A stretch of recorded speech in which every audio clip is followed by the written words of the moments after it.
1982-ci il 20 avqust Füzuli rayonunun Mahmudlu kəndində anadan olmuşam. 2014-cü ildə Türkiyə Respublikasında jandarma komandirlik məktəbini bitirmişəm.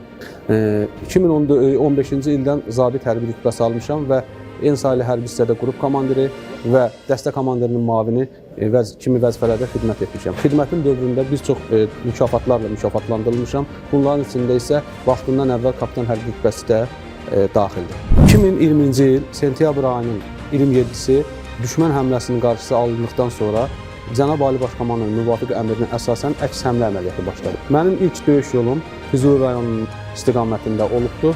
Füzuli-Bakı yolunun açılması və 5 kəndin işğaldan azad olunmasına tapşırığı verilmişdi. Biz o tapşırığı uğurla yerinə yetirdik və düşmənin postunu darmadağın etdik, xeyli sayda canlı qüvvəsini məhv etdik. Füzuli rayonu ərazisində bayraq sancan hərbi qulluqçularımız çoxdur, onlardan biri də mənəm. Mənim uğur hekayələrimdən biri də budur. Şuşa şəhər istiqamətində gedən döyüşlərdə ayın 5-i noyabrda 2020-ci ildə yaralanmışam və 8-i Şuşa şəhərindən təxliyə olunmuşam. 2-ci qrup əliləm. Ali Baş Komandanın müvafiq əmrinə əsasən Qarabağ ordeni ilə, Füzulinin azad olunması medalı ilə, Vətən müharibəsi iştirakçısı medalı ilə tərtib olunmuşam.